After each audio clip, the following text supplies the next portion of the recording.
the values and traditions of how we share wealth amongst our communities have been with us since time immemorial. And it's not just how we do that within our communities, but ensuring that we do that within the lands and waters that we've occupied since time immemorial. And so that is all part of all our relations in that work that we're doing.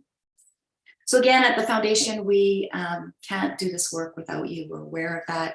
And that's, it's critical that while we're community inspired and led, we want to walk in that good way, that value of reciprocity, being in relationship with one another, and inviting people to walk in that good way with us. And when I talk about that good way, which you'll hear more from the panelists, we really are talking about engaging our minds to learn, hear the lived experience and truth of Indigenous people, but also to connect from that heart place, to make that personal connection, because it's our belief that if you make that personal connection, that leads to a personal commitment and responsibility, and to create a different reality of inclusiveness and equality for Indigenous people, but one that will benefit all of us. So again, thank you so much for being here and taking the time out of your day. And now I'm going to introduce this amazing panelists that we have for you. And I'm going to start with William Yoachim. Bill is the Executive Director of the Kw'umut Lelum Child and Family Services, longtime council leadership for Nanaimo First Nations. Currently, he's acting chief. He was an elected official for the Nanaimo City Council, a well-deserved recipient of the 2022 BC Achievement Community Award. And I also know Bill as a very devoted father and a fierce advocate for his community, and particularly the children and youth. And so thank you, Bill, for all that you do, and also for being here. Next, we have John Elliott, and John is our board chair.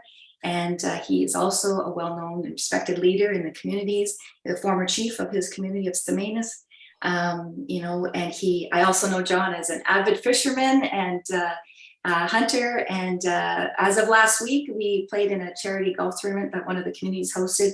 So I can also tell you his skill is, he's a very good golfer, which we didn't win, but we had a good time. So with that, again, my questions, and I'm going to start with the question of both Bill and John, and I'm going to start with you, Bill, and I just invite you to share with the participants, what brought you to this work of Indigenous philanthropy and what your hopes are for the foundation.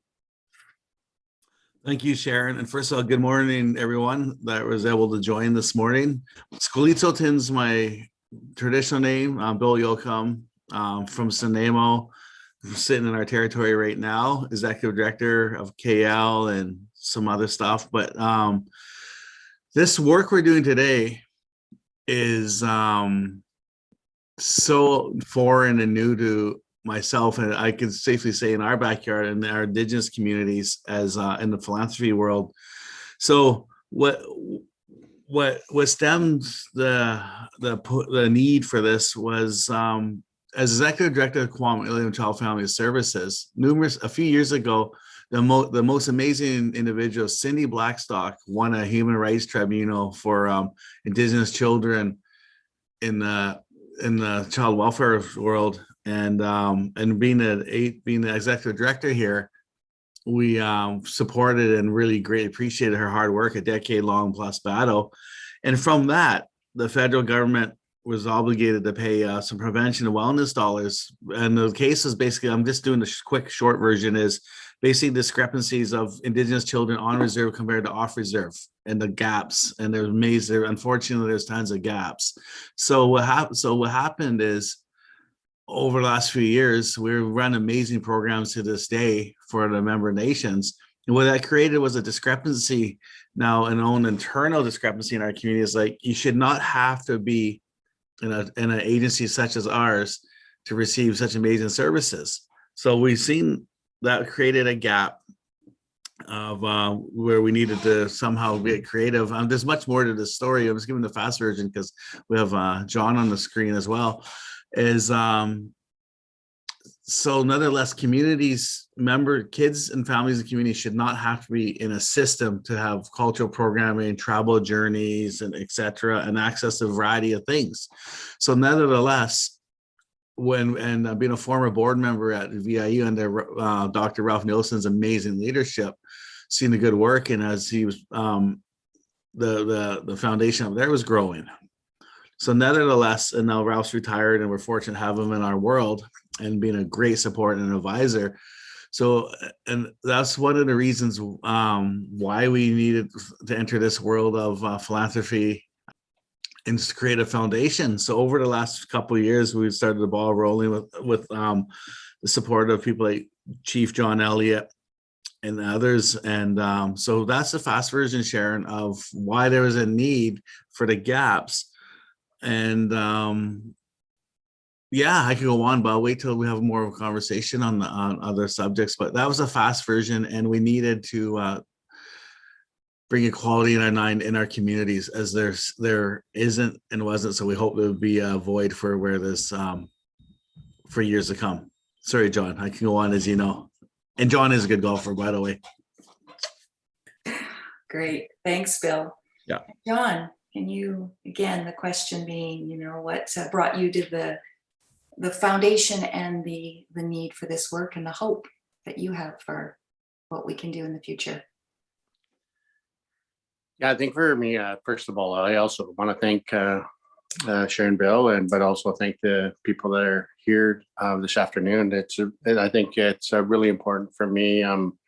It's been an honor to be involved in the starting process of the Lelum Foundation. I'm Theoman, traditional name on my grandmother's side. Shoshakwaluk is on my grandfather's side, and so that's the traditional names I carry.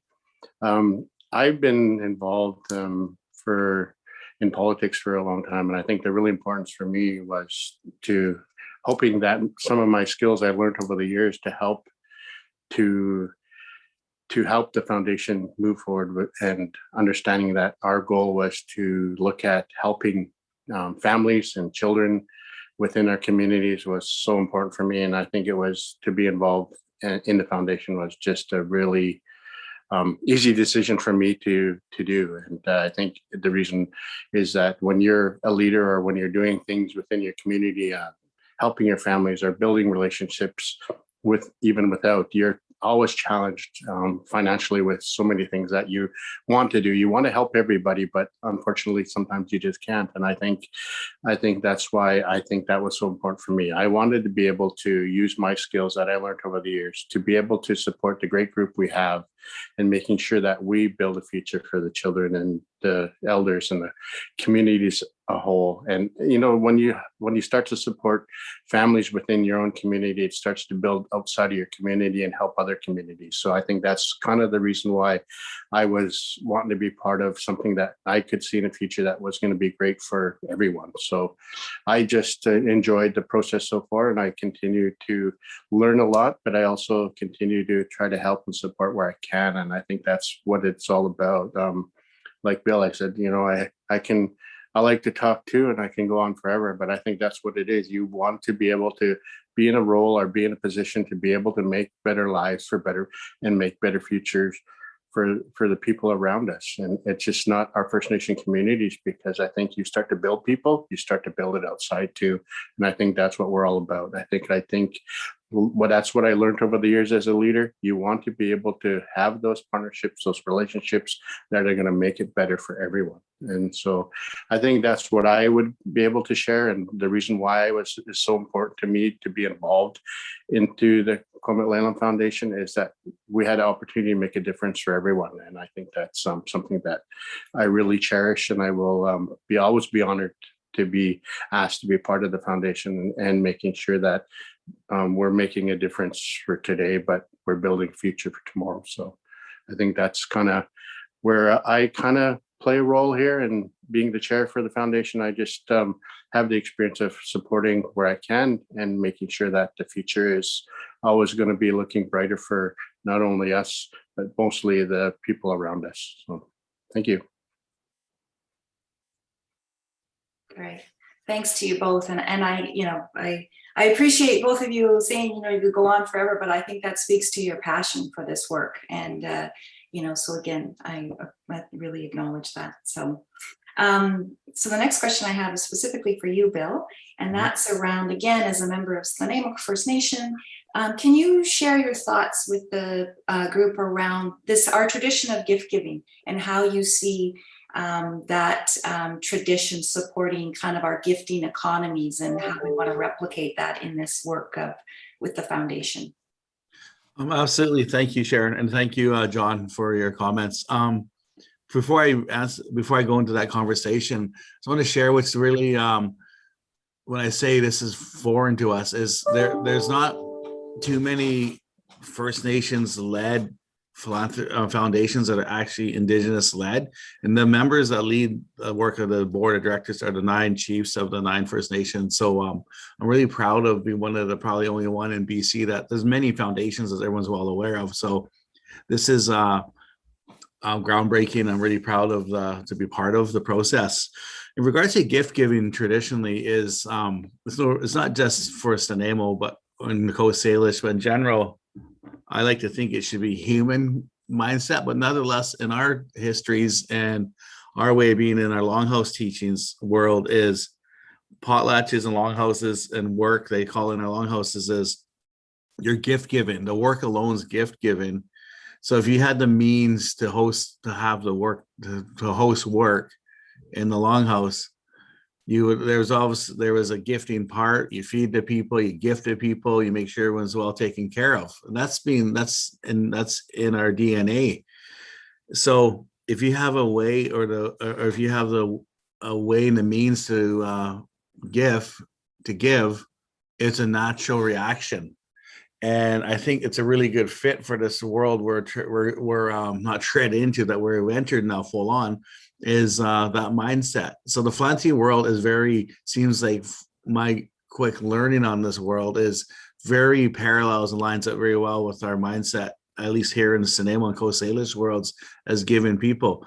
John's an avid fisherman, and he'll go fishing every day if he could. And what he does is, it would not be a natural reaction to him to give to the elders or people that need fish. Just a natural way of being, giving what you can and helping people. So I'm paralleling our traditional teachings to where we are today, and it's a really good fit, and they parallel each other very well, Sharon. And our whole thing is, which I'm really pleased with this foundation, is many foundations sort of stockpile or hold on and to give the minimal percent out nationally and maybe in North America, according to some data. And our mandate is it's going to be given to the people, and we're going to give out the max of whatever we get in for the people where there's gaps and needs, and not top heavy. So it fits right into our Snow Wyeth, our Coast Salish teachings. And I'll leave it at that for Sharon to be open for questions later, obviously, but I just love to feel how it's blended, and it is a good line parallels. Yeah, great. Yeah. Thanks, Bill. Thank you. Yeah. Yeah, I agree. I mean, I think one of the things that I've been taught is that as Indigenous people, we measure our wealth in our generosity. So the richer we are is the more that we can give. And so I think you described that very well. So thank you for that. So John, the next question I have for you is, again, can you speak a bit more around this value that we have of walking in a good way? And again, it's one of our core values for the foundation, and how you see us being able to do. What does that mean for you? And you shared a lot about that in your opening, but I guess, how do we take this concept and our value and put it into practice of walking in a good way? What does that look like, and how does that filter down to the children and communities? Thank you, Sharon. Thank you, Bill. And I think for me, it just, and for understanding and learning as we go through the foundation, is that I think no matter what you do in life, you may have to make sure that you create so many people, and I'll use myself as an example, fortunate, and you got to make sure you share what in the values of life, of how you do it and how you move forward and how you carry yourself moving forward. And I think that's just so important. I do a lot of things in the community, even though I'm not the chief today. You do things that you were taught to do. You were taught to share. And I teach young men and young women now every day fishing and hunting. And And I think that's kind of what you do. You just voluntarily do it because you want to make sure that they share the things that you're fortunate to be taught when you're growing up. And I think that's what I was. I was fortunate to do a lot of things in my life. And I think that's the values of how you move forward in the future for, like, especially working in a foundation. What you learned and what you have been brought up and how you do it is you funnel it into a foundation, making sure that that foundation does the right thing for the people in the future. And that's kind of how I've been driven, and that's how I've been raised and taught in my life by my parents, and making sure when I was elected as chief that you follow through, that you don't change those values. You don't change anything that is going to make you feel that you have more power than anybody, because you don't. You just have to create and lead by example, and you have to lead by doing the right things for the people. And I think that's kind of what we did. I think there were so many opportunities that you have to make things bad, but you always make sure that if you focus yourself on the future of your people or children or the elders, you can't go off track. I think that's what it's all about. You make sure that every decision you make is for the betterment of your community. And I was fortunate enough to work with so many other leaders and other First Nation, built big relationships with other chiefs and other mayors and people around you, that you make sure that you make decisions that are in the best interest of people. And I think that's kind of what I've learned over the time. And I was able to make sure that those values of what it means to people or membership is so important. And I think that's why over the years, I haven't been a chief for, about 3 years now, and I still get those phone calls and have those conversations with other leaders, not only looking for advice, but also looking for support. And I think that's so important, because you build those relationships and have those people around you, especially, those outside sectors, outside First Nation communities. That is so important, because as a nation, I really am a big believer in this. The days of pounding the table are over. And I think you have to be able to sit at a table, sit together and have those conversations, because it's not all about me and my community. It's about other communities surrounding you, other people around you, that you have to build the relationships around you to make sure that whatever decisions you make are the betterment of all people. And I think that's what we did. And I think that's kind of why Staminas was very successful on doing what we did in our short period of time as my leadership. And I had good people around me. And I think that's so important. Same as the KL Foundation. I have good people around me. I have good people to chair, because they have the main mindset and the main goals of making a betterment of a foundation that is going to create opportunities for those less fortunate people, less fortunate families that didn't have the capacity that so many of us wish they could have. So many of those kids I see when I was a leader that, you wish you could help you, because they all they want to do is look outside of the box and make that box bigger. And, they want to have opportunities that so many of us probably, had, and we didn't realize it, that, some of those kids, or so many of those, even young youth, young men and women that wanted opportunities, you wanted to make sure that you give them the tools to look out, have an opportunity to look outside of the box and look at bigger picture, and making sure that their lives are better. And I think with so many relationships I built, having conversations with, the town of Ladysmith, or the city of Nanaimo, or having those conversations with their leaders, saying that, what, we were in this together and we have to make it better. And I think that's the values you carry with you forever, because if you lead by values and you lead by opportunities that you're going to make it a betterment for everyone, everybody feels at ease when you're having those conversations, or sitting at a table having coffee with somebody, or having those conversations, that they know that you're real and you're about making a better opportunity, not look. And that's why I always say, we're not putting a hand out. We don't want, not having our hands out, wanting something that isn't valued for the future, because it's meaningful. You do it for the right reasons. And once you do that, there's so many people I've learned now that, when you build those strong relationships and then those strong fellowships, that you will be a lifetime. And And I think that's kind of how I think why it's so important to carry those traditions and the culture and the values of who you are and what you're about.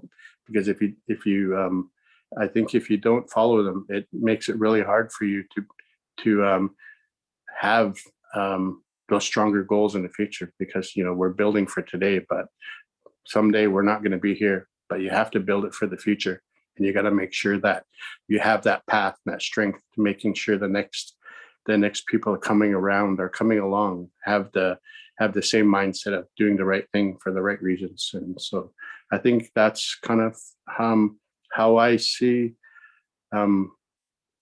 this foundation going, and seeing how I see as just individuals, knowing that we are doing the right thing for the future of the people. So yeah, it's been a fun ride, and I think we got a long ways to go. So yeah, thank you.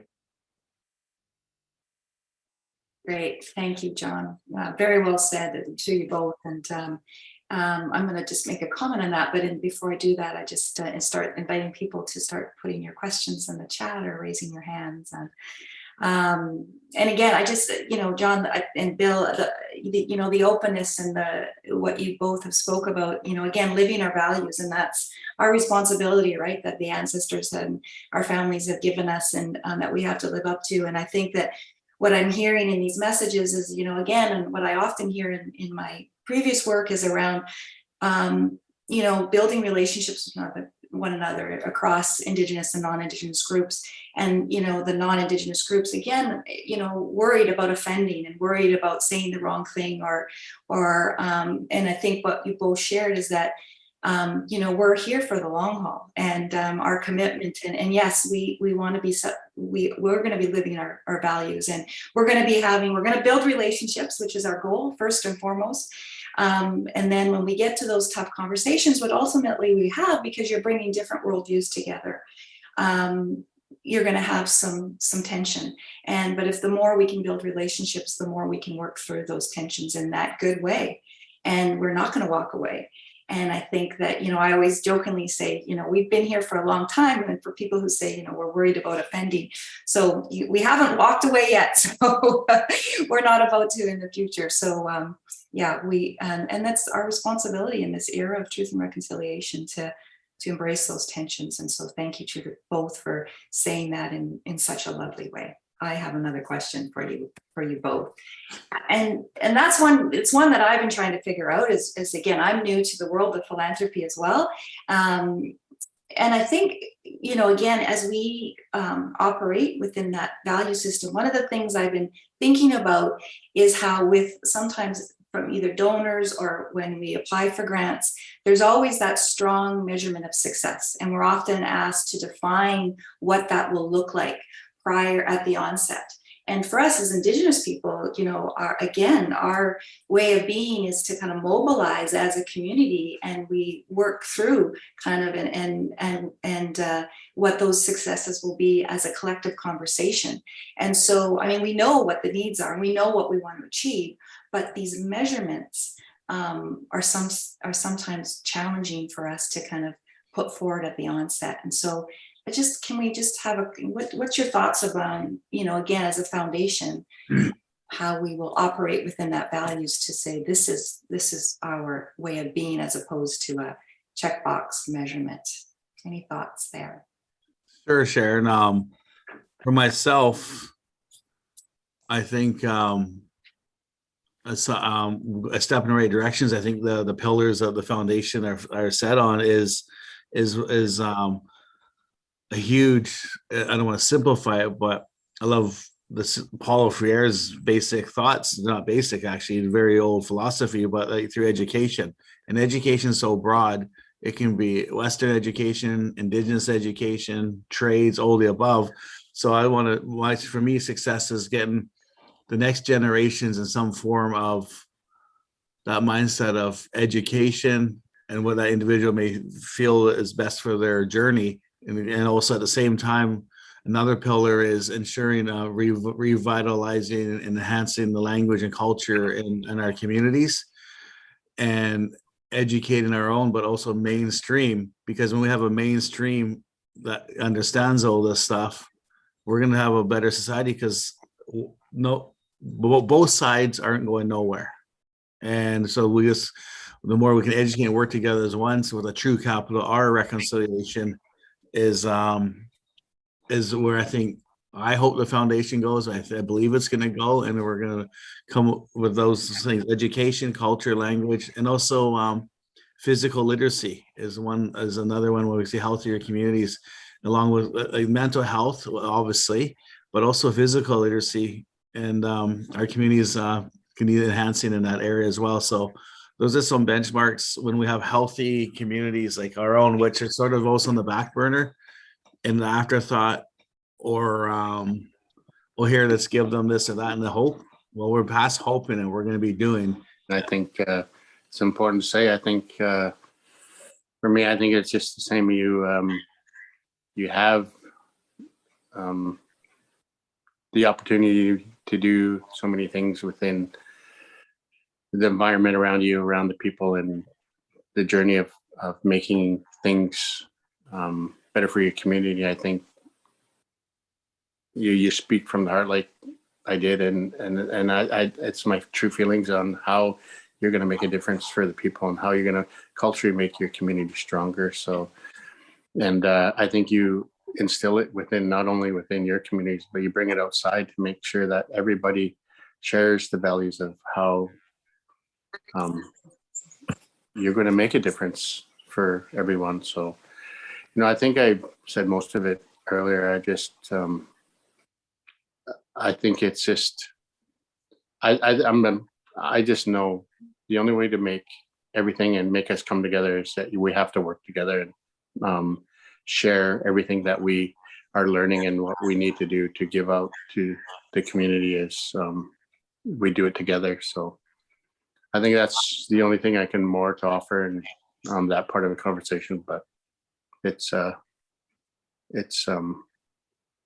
going to be a lot of work for all of us to do what we need to do for the right reasons for the foundation.